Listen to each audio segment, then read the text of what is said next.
समाजशास्त्र के अनुसंधान में निदर्शन किसे कहते हैं हम देखते हैं। निदर्शन, जिसे इंग्लिश में सैम्पलिंग के नाम से जाना जाता है, निदर्शन पद्धति की आधारभूत विशेषता यह है कि इसमें कुछ की विशेषताएं सबकी आधारभूत विशेषताओं का उचित प्रतिनिधित्व करती है। यदि कुछ का चुनाव सही तरीके से किया जाए तो सबको देखने या सभी की परीक्षा करना असुविधाजनक, आर्थिक रूप से खर्चीला और समय को अधिक व्यय करने वाला हो सकता है। इसीलिए सबका प्रतिनिधित्व करने वाला और कुछ का अध्ययन ही श्रेष्ठ कर माना जाता है। निदर्शन पद्धति का प्रयोग काफ़ी लोकप्रिय भी है और वह इस अर्थ में है कि रोज के जीवन में एक अनाड़ी आदमी भी इसका काफ़ी जगह प्रयोग करता रहता है। अब हम देखते हैं इसकी सैम्पलिंग की मीनिंग। समग्र में से मतलब बहुत सारे या सभी में से चुने गए कुछ ऐसे जो कि समग्र का उचित प्रतिनिधित्व करता है, वह निदर्शन कहलाता है। इस कथन से स्पष्ट है कि निदर्शन किसी भी चीज़ या समूह का संपूर्ण भाग या समस्त इकाइयाँ नहीं होती है, बल्कि उस समग्र का एक छोटा भाग या केवल कुछ इकाइयाँ ही होती है। पर समग्र का कोई भी कुछ इकाई निदर्शन नहीं है जब तक कि ये कुछ इकाइयाँ समग्र की आधारभूत विशेषताओं का उचित प्रतिनिधित्व नहीं करे।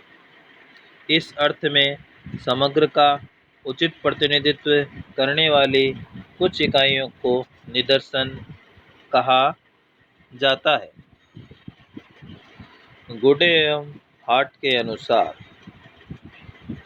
जैसा कि नाम से ही स्पष्ट है कि किसी विशाल संपूर्ण का छोटा प्रतिनिधि है, किसी विशाल संपूर्ण के छोटे प्रतिनिधि को सैम्पलिंग कहते हैं। श्रीमती पी.वी. यंग के अनुसार एक सांख्यिकी निदर्शन उस संपूर्ण समूह अथवा योग का एक अति लघु चित्र है जिसमें कि निदर्शन लिया गया है।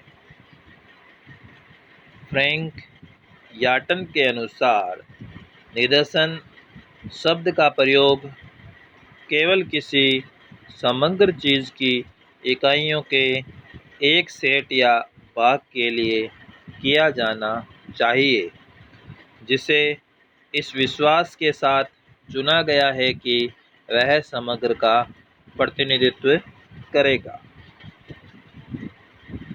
निदर्शन विधि की परिभाषाएं देखते हैं अलग से हम। बोगार्ड्स के अनुसार निदर्शन प्रविधि एक पूर्व निर्धारित योजना के अनुसार इकाइयों के एक समूह में से एक निश्चित प्रतिशत का चुनाव है। मिल्ड्रेड पार्टन के अनुसार एक निश्चित संख्या में व्यक्तियों, घटनाओं या निरीक्षणों को एक समग्र विशेष में से निकालने की प्रक्रिया या पद्धति अथवा अध्ययन के हेतु एक समग्र समूह में से एक भाग को चुनना निदर्शन पद्धति कहलाती है। टिपेट के शब्दों में, बड़े समूह में से एक छोटा भाग लेने की विधि सामान्यतः भली प्रकार समझी और विस्तृत रूप में काम में लाई जाती है। गृह स्वामिनी दुकान पर पनीर खरीदने से उसका एक टुकड़ा नमूने के रूप में लेती है और उस पनीर की विशेषता जानकर उसे खरीद लेते हैं।